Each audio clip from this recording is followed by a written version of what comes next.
안녕하세요. 정경진입니다. 경진TV를 시작하겠습니다. 그동안 찾아뵙지 못해서 송구합니다. 자, 오늘은 대선에 관한 이야기보다 우리 구리시 지역에 일들이 하나가 벌어졌습니다. 그래서 그러한 일들을 중심으로 이야기를 한번 해보도록 하겠습니다. 그 구리시에는 그 한강변 개발 사업들이 초미의 관심사에 올라와 있습니다. 지금 현재 민주당 그 시장이 구리 시장으로 있는데, 이분은 그 전에 그 GWDC 구리 월드 디자인 시티를 우리 토평벌에 하겠다는 공약을 내세우고 당선되었는데, 그 이후로 구리 월드 디자인 시티는 아무런 실체도 없고 뭐 사기다 뭐 이런 뉘앙스를 가지고서 구리 월드 디자인 시티를 폐기했습니다. 그리고 한강변 토평별에 스마트 시티라는 그 아파트를 짓겠다라는 그런 공약으로 급변하면서 지금 그걸 준비하고 있는 상황입니다. 그런데 현 민주당 구리시장은 그 한강변 도시개발을 하면서 이건 대장동과 유사하게 사업을 진행하고 있다라는 이야기를 한 적이 있었습니다. 이는 대장동 개발 사업이 어떤 국민적 초유 관심이 일어나기 전에 스스로 자백한 꼴이 되어 버렸는데, 아시다시피 지금 대장동 사건을 보면 뭐 민주당의 대통령 후보가 관여되어 있고, 아시다시피 그 관여된 사람들이 몇몇들이 죽어나가는 그런 아주 진짜 참 힘든 것들을 저희들은 경험해 볼 수 있습니다. 며칠 전에 고 김문기 씨라는 분의 그 유서에서도 나온 바가 있었는데, 토지 초과 소유 이득분에 대해서 대장동 이게 사업에 적용하자라고 제안을 했었지만 묵살되었다라는 이제 그런 이야기들을 우리가 들었는데요. 우리가 도시개발법에서는 초과 소유 이익제가 법에 꼭 들어가야 된다라는 조항은 사실은 없습니다. 그러나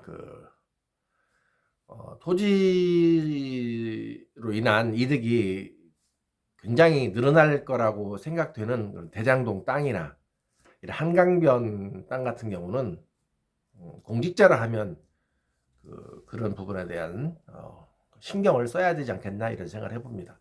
아시다시피 우리 구리에 살고 계시는 분들은 이 토평벌이 얼마나 금싸라기 땅인지는 다들 알고 있습니다. 그리고 아마 이 부동산에 관심 있는 분들은 대부분들이 토평벌 땅들이 굉장히 가치가 있는 땅이라고 다들 생각하고 있을 것입니다.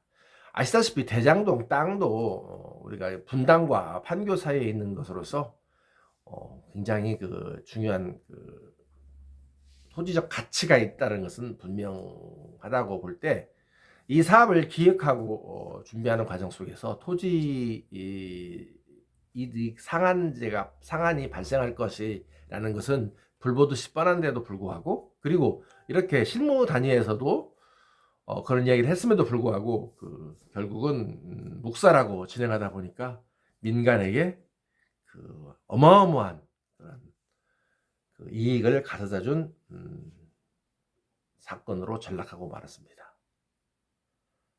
즉 우리 국민의 대표자인 대통령과 그리고 시민의 대표자인 시장이 정책 결정을 어떻게 하느냐에 따라서 바로 이런 커다란 문제들을 발생한다는 사실을 우리는 기억해야 될 것입니다.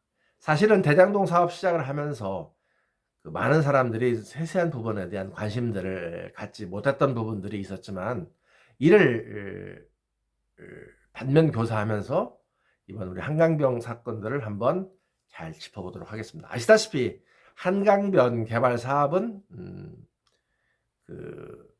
협약 대상자가 정해졌습니다. KDB 컨소시엄이라고 하는데, 이 KDB 컨소시엄이 어떻게 협약의 제일 대상자가 되었는지에 대한 부분들은 다음 시간 혹은 차제 이야기를 해 드리겠지만 상당히 석연치 않은 부분들이 있다라는 이제 그런 생각이 듭니다. 그리고 작년 12월에 저는 개인적으로 대장동 사건이 한강변 사건이 대장동 사건으로 말미암아서 사업이 아마 좀 중단되고 선거 이후에 진행될 거라고 예상을 했는데 제 예상과는 달리 12월 달에 한강변 개발 협약서가 만들어지고 구리의회에서 보고되었다라는 이야기를 듣게 되었습니다.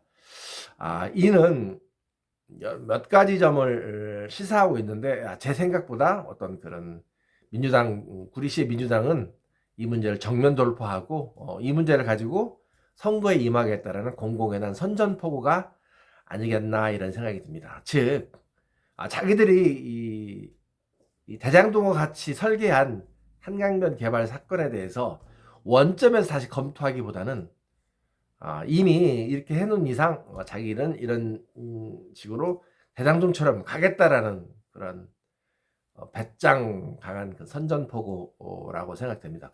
그리고 두 번째가 있는데 하나는 도시개발법 일부 개정안이 이것도 마찬가지로 작년 12월에 통과되었습니다. 아시다시피 민주당 여러 의원들이 발의한 의견인데 내용들은 어떤 이득에 대한 부분들을 명확히 하고 공사이득, 토지이득에 대한 이익부들을 명확히 정해놓고 그리고 혹은 지정권자나 혹은 국토교통부 장관에게 보고받고 승인되는 이런 과정들을 이런 것을 담은 법안들이었는데 아시다시피 이 법안의 시행령은 6개월 이후에 시행된다고 이렇게 되어 있습니다. 그래서 12월 달에 우리가 법안이 통과됐기 때문에 올해 2022년 6월부터 발의된다고 보면 되겠습니다. 자, 이러한 도시계획법 일부 개정안이 개정되고 그리고 이게 2022년 6월부터 시작된다고 하였을 때 현재 우리 시가 한강변 개발을 강행한 이유를 우리는 어셈플에 짐작할 수 있겠습니다. 즉 개정된 도시개발법이 시행되기 전에 시작함으로써 이득에 대한 문제들을 담고 싶지 않은 그런 속내를 드러내고 있었다라는 생각을 하게 되고, 두 번째 한간에 어떤 그런 유력 정치인들이 한강변 개발 사업과 관련이 있었다는 점들을 다시 한번 확인하는 그런 순간이지 않나 이런 생각을 합니다. 즉 그런데 이런 협약서 내용이나 이런 부분들은 구체적으로 나와 있지 않기 때문에 이 자리에서 그런 부분들을 설명할 수 있는 것은 좀 어려울 것 같습니다. 그래서 다음에 그런 문제가 자료를 입수하게 된다면 그때는 다시 한번 그런 이야기를 하도록 하겠고요. 이제 구리시에서 이분을 정면 돌파하고 대장동과 유사한 사업으로 한강변 개발 사업을 진행한다고 선언한 이상 현 민주당 구리시장은 한강변 개발 사업으로 우리 구리 시민에게 평가받고 싶다라는 그런 무모한 선전포고를 한 것으로 저는 이해를 하도록 하겠습니다. 그리고 이 부분들이 이재명의 대통령 공약에 아마 있을 거라고 생각하는데 이 문제를 구리시가 좀 더 적극적이고도 그리고 실효적 있게 막아낼 수 있는 그런 준비를 아마 해야 되지 않겠나 생각합니다. 저 개인적으로 이 문제가 사실은 선거 이후로 미뤄질 거라고 예상하였는데 보기 좋게도 제가 틀렸습니다. 역시 민주당 현 구리시장은 참 배짱도 좋고 무모하기까지 하다는 생각을 해보게 됩니다. 자, 그러면 한강변 개발 사업들이 어떤 문제가 있고 어떤 프로세스로 갈지에 대한 부분들을 우리가 다음 시간에는 한번 얘기해 보도록 하겠습니다. 자, 이제 한강변 개발 사업을 한다고 합니다. 자, 우리 구리 시민과 함께 한강변 개발 사업에 대한 전모들을 한번 파헤쳐보고 민간에게 수많은 이득을 주어서 우리 국민들에게 피와 눈물을 흘린 대장동 사건이 우리 구리시에 벌어지지 않도록 저부터 열심히 하도록 하겠습니다. 혹시 한강변 개발 사고 관련된 그런 제보들이 있으면 저에게 제보를 해주시면 좋겠습니다. 제 전화번호는 010-9496-2525입니다. 010-9496-2525이니 혹 한강변 개발과 관련된 사업에 대한 제보나 혹은 양심선언 있으면 저에게 해주시길 부탁드리겠습니다. 자, 시청해 주셔서 감사드리고요. 다음부터 한강변 개발 사업에 대한 공부들을 계속 해보도록 하겠습니다. 자, 화이팅입니다.